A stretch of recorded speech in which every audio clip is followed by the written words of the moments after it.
Saurabh, at this point of time, with all that's happening in Bangladesh, how do you see the situation panning out? Yunus says that elections will take place next year in the month of February, but do you think that's a realistic statement given out by Yunus at a time when the conditions are in a bad condition there in Dhaka?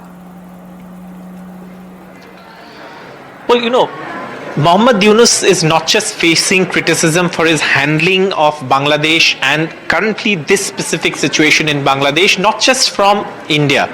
There is also criticism from within the country. The BNP's Secretary General, Mirza, the leader who's of course in charge of the BNP's affairs in Bangladesh, has clearly said it's the failure of the Yunus government. That's in a statement today, this morning.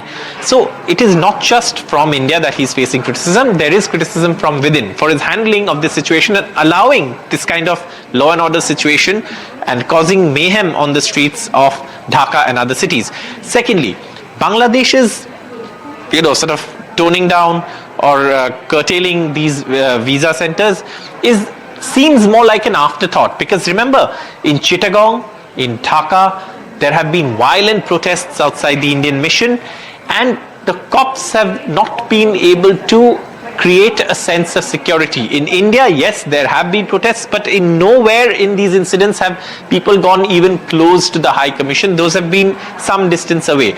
So that seems as an afterthought, because India has also, of course, shut down visa application centers, etc. Now, when it comes to elections, remember on the 25th, Tariq Rahman, Bangladesh former Prime Minister Khalida Zia's son and her political heir and the acting chairperson of the BNP, returns to the country after 17 years in exile. BNP is the front runner in these elections, and therefore there is, many believe, also an attempt to delay the elections, because the other party, which also many believe has the support of Yunus, which is the Jamaat-e-Islami Bangladesh, and the NCP, are simply not prepared with the electoral machinery that is required to fight an election. So these are the things that are playing out on the ground.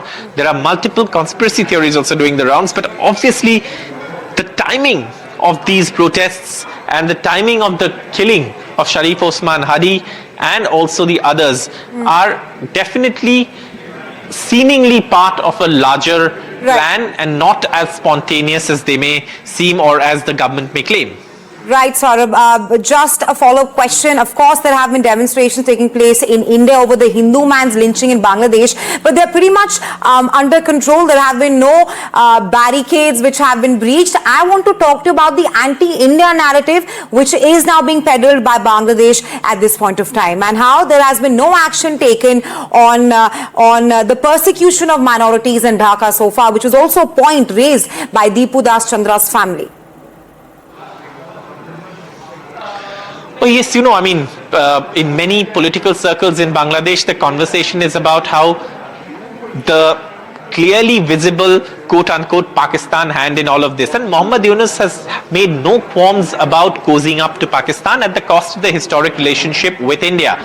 Now, many are saying that the high-level Pakistani military visits and perhaps the presence of ISI officials in Dhaka is all aimed at whipping up this anti-India sentiment, so that there is some way to distract attention from Yunus's own failings. And the law and order situation is also being caused, many say, by these radical elements who of course have been given a free hand. For example, a terrorist, Jashimuddin Rahmani, who has Al-Qaeda sympathies, who is a supporter of the Al-Qaeda in the subcontinent, has been freed by the Yunus government.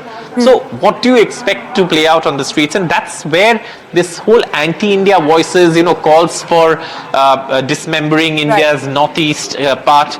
Yunus's own statement in China about India's northeast, it all started from there. So yes, the anti-India rhetoric, the anti-India direction in which Muhammad Yunus wants to lead Bangladesh to is quite clear from the day he took power. Right, absolutely, Saurabh. Thanks for getting us the latest on this. We'll of course be tracking all that's happening in Bangladesh with you very closely.